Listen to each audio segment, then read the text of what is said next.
Good morning students. तो अब तक लास्ट वीडियो जो मैंने डिस्कस किया था आपसे Kirchhoff's current law, Kirchhoff's voltage law.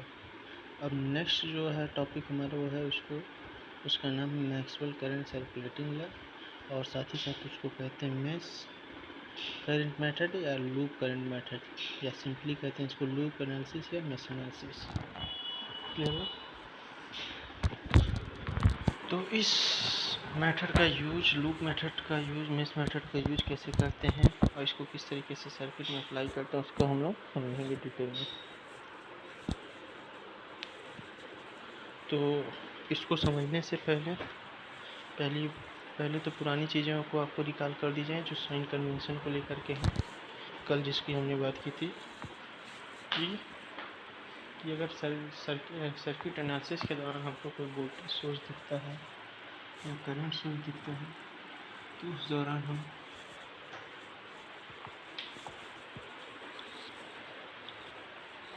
कब पॉजिटिव साइन यूज करते हैं, कब नेगेटिव साइन यूज करते हैं, इन सब चीज़ों पे डिस्कस एक बार और कर लिया है, तब आगे बढ़ाया।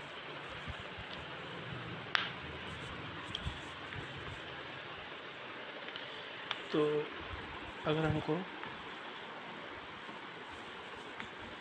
सर्किट एनालिसिस के दौरान कोई बैटरी दिखता है तो बैटरी के दो टर्मिनल्स होते हैं, एक पॉजिटिव, दो प्लेट होते हैं, पॉजिटिव प्लेट होता है, एक नेगेटिव प्लेट होता है।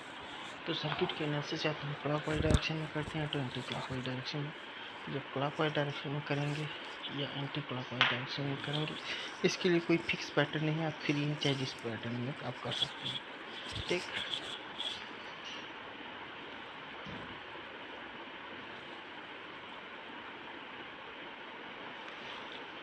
चाहे जिस पैटर्न में हम लोग उसको एनालिसिस कर सकते हैं। तो अगर हमको उस एनालिसिस के दौरान अगर हमको बैटरी मिलता है तो बैटरी के हमेशा सेकंड प्लेट का जो साइन होगा उसको यूज करते हैं। तो सेकंड प्लेट का साइन अगर प्लस पड़ रहा है तो प्लस यूज करेंगे, माइनस पड़ रहा है तो माइनस यूज करेंगे। क्लियर है? इसी तरीके से करंट सोर्स के लिए बात करें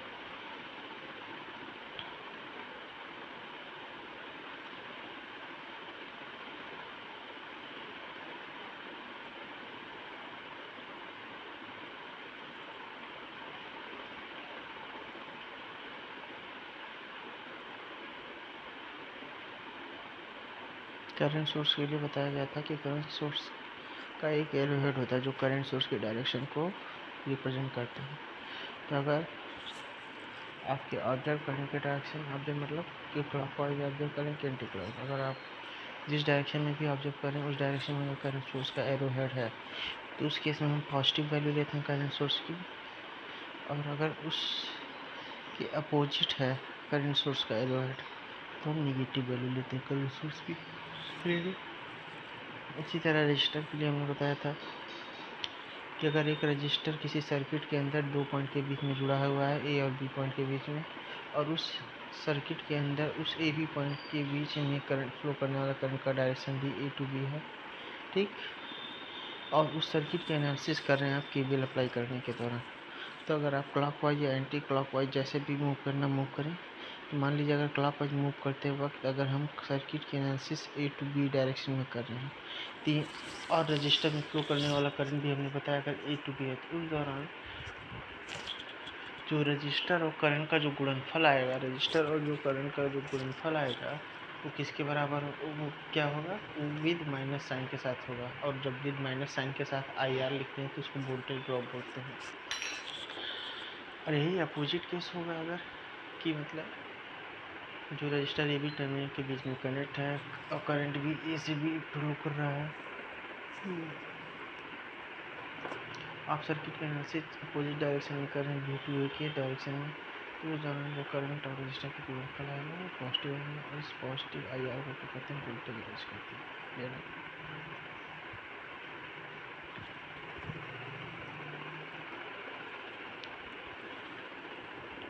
आगे बढ़ाया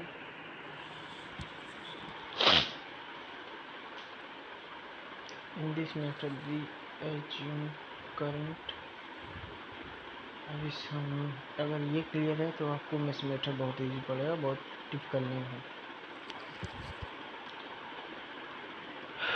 तो इसमें बताया जा रहा है कि in this method we assume current mesh wise not in branch wise. ठीक, मतलब क्या करते हैं कि जब हम मेश एनालिसिस का यूज करते हैं, लूप एनालिसिस या नेचुरल करंट सर्कुलेटिंग लॉ को अप्लाई करते हैं किसी सर्किट के अंदर, तो इस दौरान क्या करते हैं, जो करंट का एजम्पशन करते हैं हम लोग, वो ब्रांच वाइज ना करते हम लोग मेश वाइज करते हैं। ब्रांच वाइज किसको कहते हैं, जब पर्टिकुलर एक रजिस्टर में एक ही करंट फ्लो करे। जैसे मान लीजिए एक R1 रजिस्टर, उसमें करंट I1 फ्लो कर रहा है। अब इसी तरह R2 रजिस्टर, उसमें I2 फ्लो कर रहा है। R3 रजिस्टर है तो उसमें I3 फ्लो कर रहा है। जैसे कि इस कल वाले फिगर में दिखाया गया था, इस फिगर में कि R1 के लिए I1, R2 के लिए I2, R3 के लिए R3। तो इसको क्या कहते हैं हम लोग, मेश करंट, ब्रांच करंट। लेकिन मेश करंट क्या होता है, अब हम लोग मेश मेथड में क्या करते हैं, मेश वाइज करंट को अज्यूम करते हैं। तो मेश वाइज करंट या लूप वाइज करंट क्या होता है कि जितने मेश होते हैं उतने ही करंट हम लोग अज्यूम कर लेते हैं। जैसे सर्किट के अंदर, जैसे सर्किट जो दिख रहा है आपको, कितने मेश का दिख रहा है, 2 मेश का, जिसमें 3 रजिस्टर हैं, R1, R2, R3, और 3 वोल्टेज सोर्स है, V1, V2, V3, और 3, और उसमें हमने 2 मेश हैं, तो 2 मेश हैं तो 2 ही करंट अज्यूम कर लिए, I1 और I2। अब पिछले वाले फिगर में हमने कितने करंट दिखाए थे, 3 करंट, I1, I2, I3। ठीक, इसमें जो करंट अज्यूम करेंगे वो कैसा अज्यूम करेंगे, या तो क्लॉकवाइज में अज्यूम करेंगे या तो एंटी क्लॉकवाइज में। ठीक है ना। अब हम लोग थोड़ा एक चीज़ का ध्यान रखते हैं क्या, कि जो भी करंट अज्यूम करेंगे सारे मेश के लिए एक ही डायरेक्शन में अज्यूम करेंगे। इससे क्या होता है, थोड़ा कॉम्प्लिकेटेड नहीं होता है, कहीं आपको कन्फ्यूजन नहीं होगा। बाकी कोई बाउंडेशन नहीं है कि आप एक ही डायरेक्शन में अज्यूम करिए। समझ में आ रहा बात, कि कोई कॉम्प्लिकेटेड नहीं होगा, ना ही कोई आपको कन्फ्यूजन होगा। तो क्या करते हैं, सारे केस मैसेज में हम लोग जो करंट का डायरेक्शन रखते हैं सेम रखते हैं। तो जैसे इसमें क्लॉकवाइज रख लिया है। ठीक,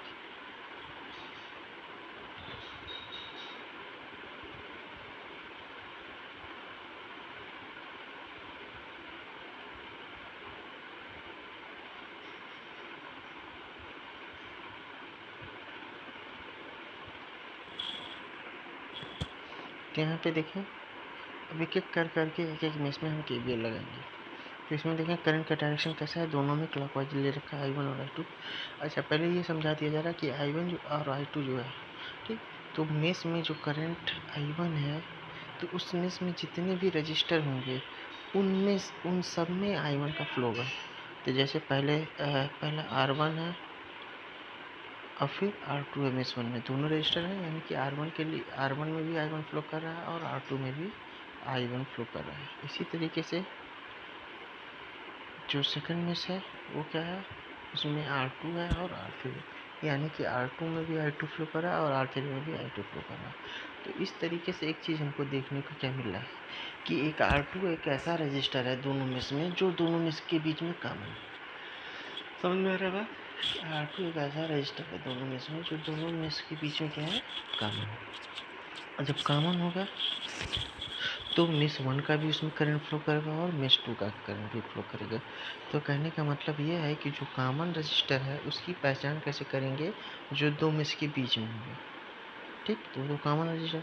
दूसरी बात ये कि कॉमन रजिस्टर में उन दोनों मेश का करंट फ्लो करेगा, सेम डायरेक्शन में फ्लो करेगा कि अपोजिट डायरेक्शन में फ्लो करेगा, वो आपके मानने के ऊपर है, जैसा आप मानेंगे या जैसा क्वेश्चन में दिया रहेगा उसके ऊपर है। समझ में आ रहा है, क्या बताया जा रहा है कि जो कॉमन रजिस्टर है उसमें दोनों मेश का करंट फ्लो करेगा। वो डिपेंड करता है कि आप करंट किस डायरेक्शन में मान रहे हैं। ठीक, तो सेम डायरेक्शन में होगा कि अपोजिट डायरेक्शन में होगा, वो सब आपके ऊपर डिपेंड करता है या दिए हुए क्वेश्चन पर डिपेंड करता है। ठीक, आगे बढ़े। एक चीज़ ये चीज़ हुई, यानी कि जो कॉमन रजिस्टर होगा दोनों करंट के साथ लिखा जाएगा। एक बार जैसे यहाँ के इस फिगर के अनुसार एक बार I1 R2 लिखा जाएगा, एक बार I2 R2 लिखा जाएगा। अब कौन सा प्लस साइन के साथ रहेगा, कौन सा माइनस साइन के साथ रहेगा, वो जब हम सर्किट के एनालिसिस करेंगे तो उस दौरान हमको पता चल जाएगा। ठीक,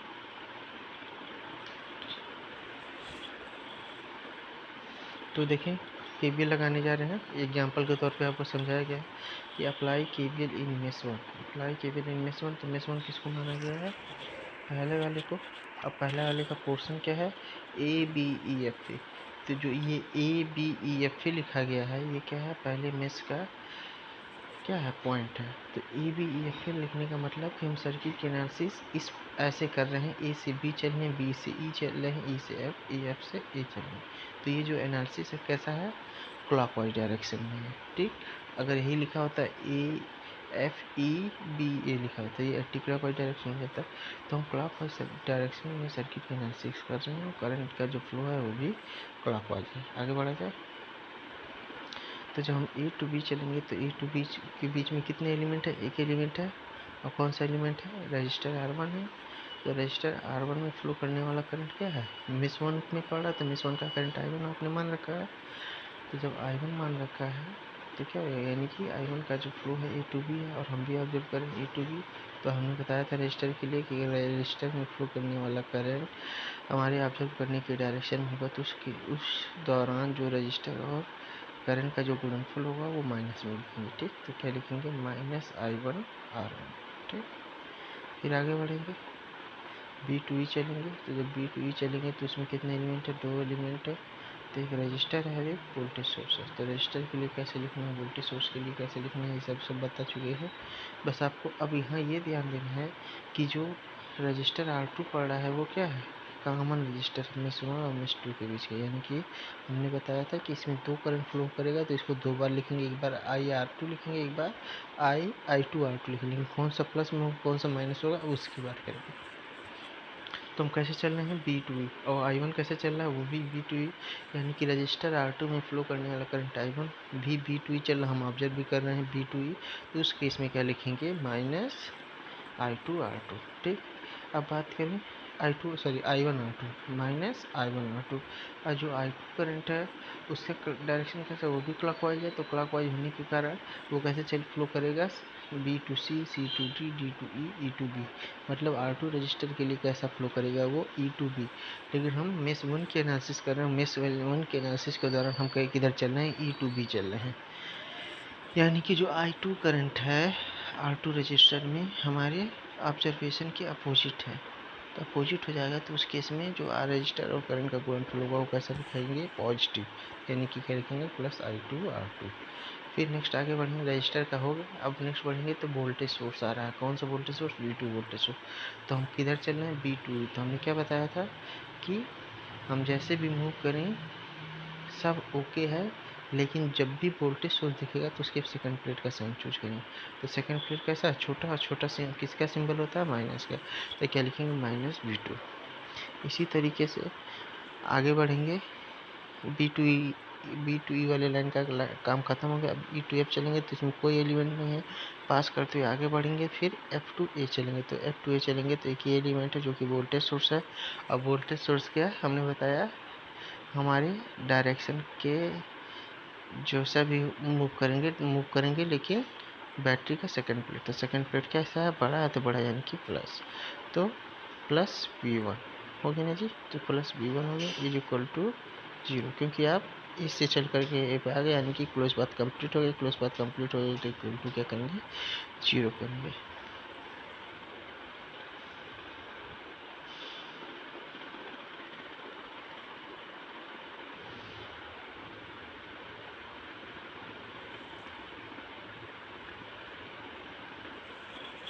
अब सेकंड में इसकी बात कर लेंगे।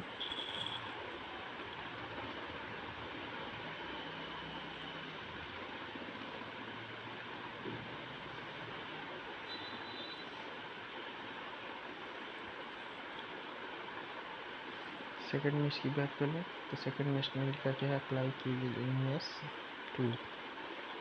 मेश 2 लिखना था गलत लिखा, मेश 2 क्या है, B C D E B. यानी कि B C D E B लिखने का मतलब क्या है, कोई सर्किट के एनालिसिस क्लॉकवाइज डायरेक्शन में कर रहे हैं। और सेकंड मेश में जो I2 का फ्लो है वो भी क्लॉकवाइज है।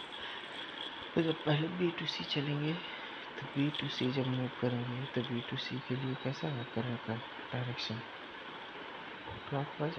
यानी कि बी टू सी करंट भी चल रहा है, हम भी बी टू सी ऑब्जर्व कर रहे हैं। तो R3 रजिस्टर में जो करंट I2 फ्लो कर रहा है, तो I2 और R3 का जो गुणनफल होगा किस में लिखेंगे, माइनस है, तो माइनस I2 R3।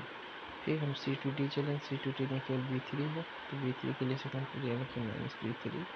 फिर D2E, तो D2E के बीच में क्या हो जाएगा, D2E के बीच में कोई एलिमेंट नहीं तो उसको पास करके आगे बढ़ेंगे।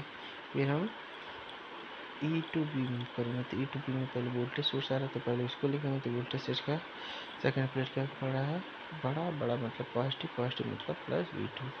अब नेक्स्ट है आपका उसी में दूसरा एलिमेंट है R2 में होता है कॉमन है यानी कि दो बार लिखेंगे, एक बार I1 के साथ एक बार I2 के साथ। तो कौन सा प्लस कौन सा माइनस हो आपको डिसाइड करना है। तो I2 का जो फ्लो है वो भी E2B है, हम ऑब्जर्व भी E2B करेंगे तो क्या लिखेंगे, I2 R2 का गुणनफल माइनस में यानी कि माइनस I2 R2। और I1 का कैसा फ्लो है, B2E है तो यानी कि अपोजिट यानी कि प्लस I1 R2 लिखेंगे। ओके, तो B से चल के B पहुँच गया यानी कि क्लोज पाथ कंप्लीट हो गया। यहीं पे इक्वेशन को इक्वेट करा देंगे 0 से। क्लियर है। अब बात करेंगे दोनों मिलाकर के जो लूप बन रहा है मेश 1 और मेश 2 कोर के, जब उसमें केवीएल लगाएंगे तो उसको कैसे देखेंगे। तो यहाँ पे लिखा हुआ अप्लाई केवीएल लूप, कौन सा लूप, ABCDEFA। तो यानी कि बाहर बाहर जब देखेंगे तो क्या क्या लिखेंगे, पहला ए से बी में रजिस्टर R1 में फ्लो करने वाला करंट I1 है तो माइनस I1 R1 हो जाएगा क्योंकि मेरे डायरेक्शन में है। फिर B2, फिर चलेंगे B2C, तो इसमें क्या है, रजिस्टर R3 इसमें फ्लो करने वाला करंट जो है I2 है तो वो भी मेरे डायरेक्शन, इसके लिए भी माइनस लिखेंगे, माइनस I2 R3। नेक्स्ट है C2D वाले लाइन में V3 है तो सेकंड प्लेट का पड़ा छोटा, छोटा मतलब माइनस, तो माइनस V3। फिर D2E में कोई एलिमेंट नहीं पास करके आगे बढ़ेंगे, E2F में कोई एलिमेंट नहीं है पास करके आगे बढ़ेंगे। फिर F2A चलेंगे तो सेकंड प्लेट क्या पड़ा, बैटरी का बड़ा बड़ा मतलब प्लस, तो प्लस लगा करके V1 लिखेंगे। आइए से चल करके एक और यानी कि क्रॉस पाथ कंप्लीट इक्वेट करा देंगे 0 से। ठीक,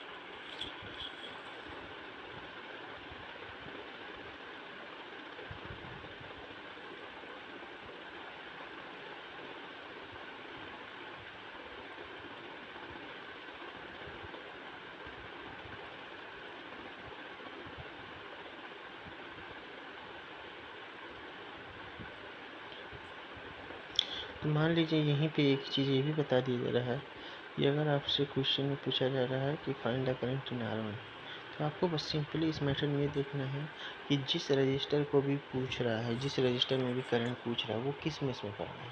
तो जैसे R1 किस मेश में पड़ रहा है, मेश 1 में। और मेश 1 में आपने कौन सा करंट माना है, I1। तो जब इन तीनों इक्वेशन को या दोनों इक्वेशन को सॉल्व करेंगे तो I1 और I2 की वैल्यू आ जाएगी। तो जब R1 में करंट पूछ रहा है यानी कि मेश 1 में R1 पड़ रहा है तो I1 का करंट, मेश 1 का करंट I1 और I1 की जो वैल्यू होगी वो लिख देंगे। इसी तरीके से अगर R3 में करंट पूछ रहा है तो बस आपको इतना ही चेक करना है कि सर्किट डायग्राम में R3 किस मेश में पड़ रहा है। तो आप जब ध्यान देंगे तब आपको पता चलेगा मेश 2 में, और मेश 2 में आपने करंट I2 माना है तो I2 की जो भी वैल्यू आएगा कैलकुलेट होने के बाद वही R3 रजिस्टर का करंट होगा। नेक्स्ट है अगर R2 में करंट पूछ रहा है तो हमने बताया था कि R2 क्या है, R2 कॉमन रजिस्टर है दोनों में इसका। ठीक, यानी कि इसमें दो करंट होंगे, I1 भी होगा और I2 भी होगा। तो जब I1 भी होगा और I2 भी होगा तो उस दौरान हमको I1 और I2 का डायरेक्शन लिखिए। अगर I1 और I2 जैसे हम यहाँ पे आपको समझा दे रहे हैं कि अगर जैसे मान लीजिए जो R2 और BE पॉइंट के बीच में जुड़ा हुआ है, ठीक, अगर I2 हमारा BE पॉइंट अगर नहीं मतलब जुड़ा हुआ है कुछ सर्किट डायग्राम में जुड़ा हुआ है तो अगर I1 और I2 दोनों का डायरेक्शन अगर सेम होगा, सेम मतलब या तो B2E हो या तो E2B हो, दोनों का जब डायरेक्शन सेम होगा, दोनों मतलब I1 और I2 का किसके लिए सेम मतलब किसके लिए, BE रजिस्टर के लिए, BE ब्रांच के लिए मतलब जिसमें R2 रजिस्टर जुड़ा हो, BE ब्रांच मतलब जिसमें R2, अगर उस ब्रांच के लिए सेम हो मतलब या तो दोनों करंट B2E चले या तो दोनों करंट E2B चले, तो उस केस में हम R2 रजिस्टर में फ्लो करने वाला जो करंट होगा वो क्या होगा, I1 और I2 का रिजल्टेंट होगा। तो रिजल्टेंट को हम तीन प्रकार से लिख सकते हैं। तो हमने पहला प्रकार बताया अगर डायरेक्शन सेम होगा चाहे वो B2E हो या चाहे E2B हो, दोनों करंट का डायरेक्शन R2 रजिस्टर में, तो उस केस में हम लिखेंगे I1 प्लस I2। ठीक, नेक्स्ट है कि एक करंट आपका B2 है I1 और दूसरा करंट E2B है ठीक R2। I1 कैसा है आपका B2E और I2 कैसा है E2B। तो उस केस में हमारा क्या हो जाएगा, क्या हो जाएगा, I1 माइनस I2 भी हो सकता है और I2 माइनस I1 भी हो सकता है। ठीक, तो I1 माइनस जब I2 लिखेंगे तो जो रिजल्टेंट करंट का डायरेक्शन बताएंगे हम, वो जो पहले लिखेंगे उसके डायरेक्शन में रिजल्टेंट करंट, मतलब जो आंसर होगा, आंसर का जो डायरेक्शन होगा वो कौन सा डायरेक्शन होगा, जो पहले लिखा। अगर हम I1 माइनस I2 लिखते हैं तो पहले का जो हमारा डायरेक्शन होगा, मतलब अगर वो ऊपर से नीचे जा रहा है तो आंसर मतलब R2 में जो रिजल्टेंट करंट होगा वो भी ऊपर से नीचे आएगा।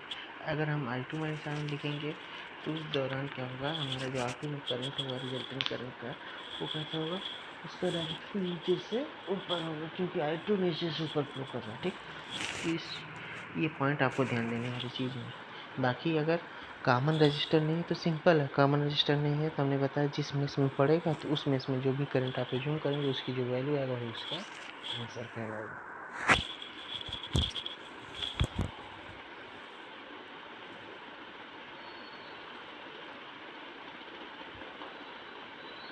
इसके बाद आपको एक नेक्स्ट टाइप बता रहे हैं जिसमें करंट सोर्स दिखेगा। ठीक,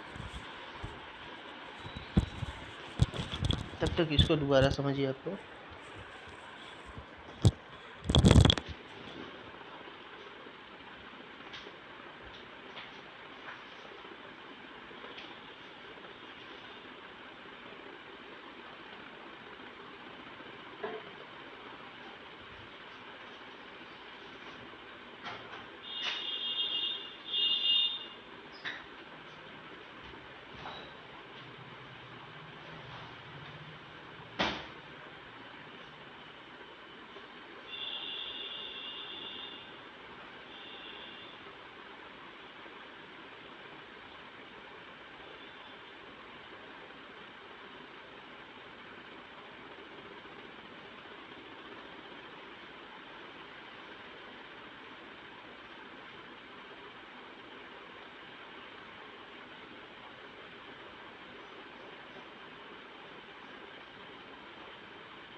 नेक्स्ट इस तरीके से है कि दो सेम सर्किट डायग्राम है, बीच में एक करंट सोर्स डाल दिया गया है। तो जब करंट सोर्स हम लोग रख देते हैं तो हमने आपको बताया था कि जब भी लूप आपका ऐसा होता है कि जो लूप विद करंट सोर्स होता है उसमें केवीएल नहीं लगता है। तो मेष 1 भी लूप विद करंट सोर्स है और मेष 2 भी लूप विद करंट सोर्स। ना तो केवीएल मेष 1 में लग पाएगा ना तो 2 में लग पाएगा। तो कहाँ क्या करेंगे हम लोग, हमने ये भी बताया था जितने नंबर आप अननोन होते हैं, जितने नंबर आप मिस होते हैं, उतने ही आपको इक्वेशन भी तैयार करने होते हैं मेष मेथड में। ठीक, ये भी एक चीज़ आपको ध्यान रखनी है। तो पहला तो जैसा भी आपने देखा कि I1 और I2 दोनों का डायरेक्शन कैसा है, क्लॉकवाइज है। तो क्लॉकवाइज मतलब एक B2 चल रहा है, एक E2 भी चल रहा है और बीच में करंट सोर्स है। यानी कि अगर दो मेष के बीच में अगर एक करंट सोर्स आ जाता है तो उस